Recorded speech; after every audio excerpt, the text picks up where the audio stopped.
Nos acompaña don Ignacio García Valdecasas. Don Ignacio, buenos días. Hola, buenos días. Gracias por invitarme. Te saludo a ti y a la audiencia de negocios en este momento tan álgido y tan intenso en sucesos y en acontecimientos de la actualidad internacional. Pues no habíamos visto una situación así desde luego. Desde la Guerra Fría.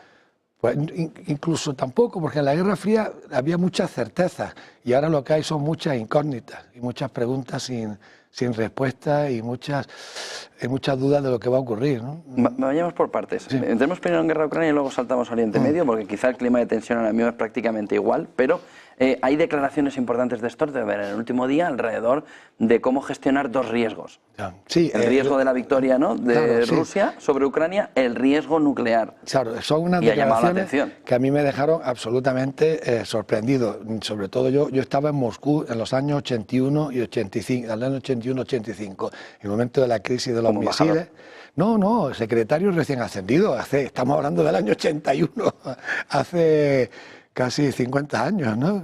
45 años. Y vivió toda la crisis. Y viví toda esa crisis de los misiles de alcance medio, la instalación en Alemania, las manifestaciones pacifistas en Alemania en contra de la instalación de esos misiles. Y claro, había un tabú, que era el uso del arma nuclear. En la Unión Soviética eso no se mencionaba, era un tabú. Y fuera de la Unión Soviética, en el mundo occidental y en la OTAN, había una gran prudencia a la hora de hablar. Pero ahora se habla, ya lo escribí yo en el artículo que nada más empezar la guerra, que se hablaba con una frivolidad muy sorprendente. Y ya el colmo han sido las declaraciones del Stoltenberg. Según Stoltenberg, podemos asumir más fácilmente el riesgo de una guerra nuclear que el riesgo de una victoria de la Federación de Rusia. Y claro, esto es verdaderamente un horror. Jeffrey Sachs lo ha dicho, que estamos quizás en el momento más cercano. Yo no soy tremendista y no me gusta hacerlo, pero hay que informar a la opinión y hay que informar a la audiencia de lo que dicen otros expertos y otros analistas, muy conocedores, que estamos en el momento más cercano a una escalada nuclear, incluso más cercano que durante la crisis de los misiles en Cuba. ¿Por qué? Porque en la crisis de misiles en Cuba se sabía quién mandaba. Y mandaba Kennedy, que fue el último presidente que tuvo el mando del gobierno, que se enfrentó con los lobbies y los grupos de presión, y en la Unión Soviética mandaba en ese momento Khrushchev, que controlaba la Secretaría General del Partido Comunista de la Unión Soviética y el Politburó. Ahora no sabemos quién manda. Sabemos quién manda en Rusia, pero no sabemos muy bien quién manda en Estados Unidos. Entonces, ante esa incertidumbre, es por lo que dicen que, a pesar de que hubo una amenaza de ir a la escalada nuclear por parte de Kennedy, hoy estamos más cercanos porque estamos ante un mundo mucho más incierto, con una gran incertidumbre. Y había comunicación directa entre Kennedy y Khrushchev. Lo dice el embajador Batman, perdón, ahora no recuerdo el nombre, que fue el intérprete de inglés-ruso entre las conversaciones telefónicas entre Kennedy y crees que ahora no hay ni medio, se sabe que ahora ya no hay ni media comunicación? Hay comunicaciones internas, por lo visto, lo que dicen es que... Servicios de inteligencia. Sí, servicios de inteligencia y algunos responsables políticos que tienen algunas amistades en Estados Unidos, que le han dicho que por lo visto ha habido un contacto en Estados Unidos que le pasó la información de que se tomaran en serio las últimas intervenciones y declaraciones de Putin. Es decir, las del jueves anterior, en la que decía... Antes de la reunión entre Biden y el primer ministro británico, Starmer, en las que al final no aprobaron el uso. Sí. Y yo creo quitar que las restricciones. Quitar las restricciones, eso es un eufemismo. ¿Qué restricciones? Si no son los ucranianos los que van a disparar, no son los ucranianos los que van a apuntar, no son los ucranianos los que van a usar el armamento. Es decir, que permitir a Ucrania usar las armas de largo, misiles de largo alcance, es una falsedad, porque esos misiles los van a utilizar personal de la OTAN desde suelo ucraniano, y posiblemente estarían barajando... Bueno, pero la OTAN dice que ha enseñado, no que haya llevado al personal. Pero eso es imposible, José Antonio, porque para manejar ese armamento tienen que tener acceso a las telecomunicaciones terrestres y satelitales y tener acceso a la cifra, al punto en el que va a caer, ¿no? Y al secreto de las telecomunicaciones, lo que se llama la cifra en el manejo de las telecomunicaciones para manejar ese tipo de armamento. Es decir, que se hace con satélites occidentales. Claro, y con telecomunicaciones terrestres, y nunca van a dejar a los ucranianos que entren en los secretos de la OTAN. en los secretos, porque tienen que conocer los secretos y la cifra para el manejo.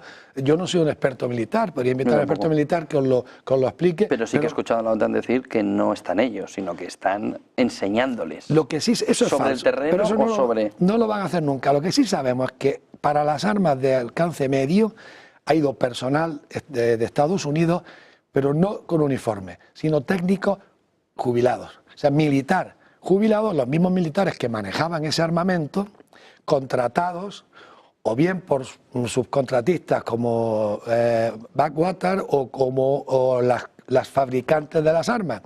Y esos militares, al estar jubilados, no tienen obligación el Departamento de Estado ni el Departamento de Defensa de notificar, de informar al Congreso, que tiene la obligación de informar de todas las tropas norteamericanas que se encuentran fuera del territorio de los Estados Unidos. Al tratarse de personal jubilado, pues son gente privada, en teoría, que trabaja para empresas privadas. Pero eso ya no es posible en las armas, por lo visto, no es posible en las armas de los misiles de largo alcance. Por el tema satelital. Claro, entonces los misiles de largo alcance ya tienen que ser utilizados, al parecer, exclusivamente por personal en activo, por personal militar en activo.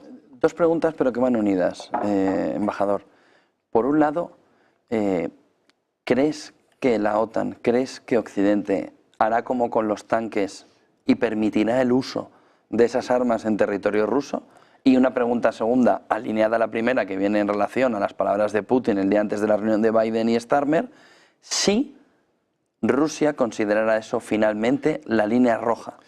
Si le dan autorización, bueno, si le dan, es que caigo yo mismo en la manipulación a la que estamos sometidos. Si acaban los misiles en territorio ruso... Si finalmente se usan misiles de largo alcance desde territorio ucraniano o desde territorio de la OTAN, efectivamente Rusia lo considerará una escalada muy importante y responderá según los comentarios, pero claro, todo esto son especulaciones, pero hay que comentarlas.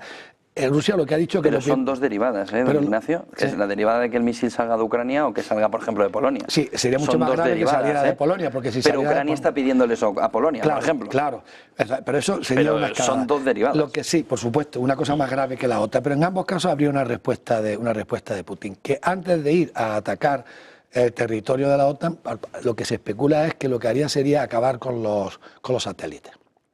Con los satélites de la OTAN, satélites norteamericanos. Eso es lo que se especula, pero claro, no son cosas a las que podamos considerar. Eso nos alinea con un tema anterior que vivimos, que era la posibilidad de que Rusia usara armas nucleares en el espacio. A lo mejor las usa para... Porque si no, ¿cómo va a destruir los satélites? Para destruir los satélites. Porque además con la destrucción de los satélites, pues eso ya impediría quizás el uso de los misiles de largo alcance. Y además hay analistas que señalan que incluso si, anoche lo decía Mearsheimer y en su conferencia de hace 2 días con Jeffrey Sachs, que incluso utilizando los misiles de largo alcance contra ciudades rusas o contra objetivos rusos, el devenir y el curso de la guerra no se iba a cambiar, porque el curso de la guerra se juega en la supervivencia o no del ejército ucraniano. Si el ejército ucraniano finalmente es pasado por la máquina picadora de carne, pues por muchos misiles que ataquen, según dicen algunos expertos, el resultado de la guerra no va a cambiar. Como la invasión de Kursk, de la cuña de Kursk, no ha cambiado el curso de la guerra y la ofensiva rusa lenta, muy lenta, desesperadamente lenta, pero segura, sigue avanzando en el Donbass. Y llegará un momento en que quizás se rompa la línea ucraniana y detrás de la ruptura de esa línea ucraniana hay una llanura inmensa que termina en el río Dnieper. No me ha quedado claro, solo pido la aclaración. ¿Cree que Occidente va a permitir o va a usar esos misiles en territorio ruso? Pues la verdad es que eso no lo puedo saber. Vale. Yo la bola de cristal la tengo en el taller. Pero con los Leopard veíamos claro que lo iban a permitir. ¿Con los? Leopard. Sí, pero tampoco han dado un resultado pero que parecía una línea roja y luego no fue. Sí. Vayamos a Oriente Medio. Estamos ante las puertas de un conflicto, tercera guerra entre Líbano, Hezbolá e Israel. Es posible. ¿Estamos ante un punto de no retorno en Oriente Medio con la entrada de Irán? Es posible. Yo creo que lo mismo que Zelensky, con la ayuda de los británicos, están desesperados por provocar a Rusia, de manera que Rusia tenga una actuación un poco fuerte que justificaría un conflicto generalizado con la OTAN y la participación de Estados Unidos, el gobierno israelí está en la misma posición, está desesperado por convertir su conflicto con Hamás en un conflicto que está estancado y que al parecer no van a poder terminar con Hamás, porque además con ese aplanamiento de Gaza, pues si mueren dos guerrilleros, dos milicianos de Hamás, se van a presentar 4 voluntarios a sustituirles, puesto que ya los palestinos prácticamente ya no tienen nada que perder, puesto que ya lo han perdido todo y se han decidido aguantar allí y no irse, que era una de las salidas previsibles, y inmolarse, autoinmolarse, pues jamás tiene una cantera de candidatos extraordinarios. Pero entonces el gobierno israelí lo que está desesperado es por provocar a Hezbollah y a Irán. Esto lo estamos viendo. Irán respondió en su momento a una serie de provocaciones de una manera... Parecía que en agosto lo iba a hacer y nunca lo hizo al final. Yo dije que posiblemente se lo tomaran tranquilamente, porque la venganza es un plato que se come frío.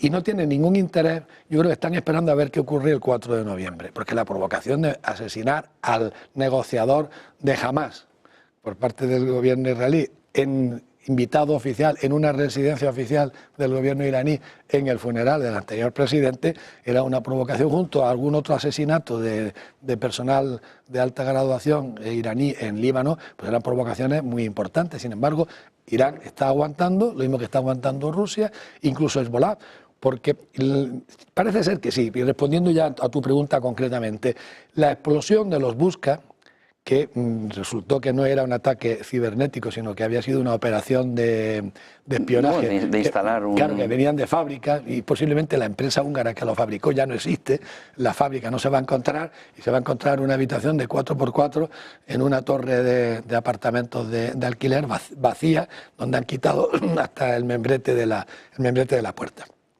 Se iban a hacer explotar en el momento en el que empezara la invasión israelí. Y eso hubiera sido devastador, porque en el momento que empieza la invasión israelí del Líbano contra Hezbollah, explotan 10.000 dispositivos inalámbricos. Pero supone que empezaron a encontrar, ¿no? Pero claro, los hicieron explotar porque fueron descubiertos por la guerrilla de Hezbollah. Entonces, al descubrirle, y el servicio secreto israelí supo que Hezbollah había descubierto que los Busca y los walkie-talkie tenían explosivos dentro, una pequeña dosis de explosivos, entonces los hicieron explotar. Pero la idea era hacerlos explotar justo al comienzo, y eso hubiera sido letal para Hezbollah, porque hubiera sido descabezarles y quitarles las comunicaciones en el primer momento de la... Y el ataque de esta noche de 50 aviones o 50 objetivos, pues forma parte de esa misma deseo de provocar para generalizar, porque quiere Israel aprovechar este conflicto para tener no solo carta blanca de Estados Unidos para atacar a Irán, sino también que no le basta con eso, porque Estados Unidos al final, si decide Israel atacar a Irán, lo va a dejar. Pero lo que quieren es ir acompañado, porque en el último ataque de los misiles y de los drones iraníes, lo que se demostró fue la fragilidad de la defensa de Israel y la capacidad limitada de Israel para defenderse y, por lo tanto, quizás para atacar a Irán. ¿Puede intermediar de verdad Estados Unidos? Hoy decía Wall Street Journal que Biden no va a tener tiempo para conseguir una tregua. Sí, pero eso ya lo sabíamos, porque todo ha sido un teatro. Pero es curioso que pueda llegar una tregua en Oriente Medio y esté buscando una paz que obligue a Rusia y vuelva al otro conflicto. Ya, ¿Qué es una paz que obligue? Porque esta pregunta no te la había hecho en anteriores. Sí. ¿Qué es una paz que obligue? No hay paz que obligue. Paz obliga a Rusia? Eso es una broma. No hay paz que obliga a Rusia. A Rusia solo se le podría obligar con una derrota militar. Y como dijo Habermas, todavía no sabemos cómo se derrota militarmente a una potencia nuclear cuando se trata de un interés vital, de una amenaza existencial, porque que Estados Unidos se lo echaran de Irak, de Afganistán, de Vietnam, no eran amenazas existenciales ni un interés vital de Estados Unidos, pues Estados Unidos seguía siendo una gran potencia a pesar de esos. Pero si Rusia pierde la guerra de Ucrania, es una amenaza existencial, porque siempre han utilizado los rusos, y yo lo he oído personalmente, la misma expresión que utilizó Kennedy con Khrushchev, y que el embajador Jackman repite continuamente, y eso lo sabe William Burns, el jefe de la CIA, porque era embajador en Moscú y hizo un extraordinario informe, que ya es público, señalando los riesgos que iba a tener, y dio en el clavo, los riesgos que iba a tener que Ucrania o el intento de la OTAN de poner a Ucrania dentro de la OTAN. Ahora piensa todo lo contrario, porque ahora está en la guerra con el director de la CIA en contra de Ucrania, ¿no? Yo creo que tenemos una buena visión. Vamos a ver las próximas semanas, ¿no, embajador? Pero creo que va a ser clave. Y la Asamblea de Naciones Unidas. Todo lo del gobierno Biden de intentar un alto el fuego ha sido simple teatro dirigido a sus bases demócratas, que son de izquierdas, no la dirigencia, que son de izquierda y pro-Palestina. Todo ha sido un teatro. Primero, cuando se dieron cuenta que el veto en Naciones Unidas le traía problemas para su base, que podía decidir quedarse en casa, en cuyo caso Kamala Harris no iba a ganar. Y luego fueron con una resolución que fue una parte del teatro, y todo lo demás ha sido ya teatro, sabiendo que Israel no lo iba a aceptar, o Israel o jamás. Y con eso han intentado calmar a las bases demócratas, ¿no? Don Ignacio, muchísimas gracias. En esta vuelta de curso, don Ignacio García Valdecasas, embajador de España y retinado. Buen día y buen negocio. Y a ver cuánto... Esperemos que sí. Esperemos que sí. 9:03.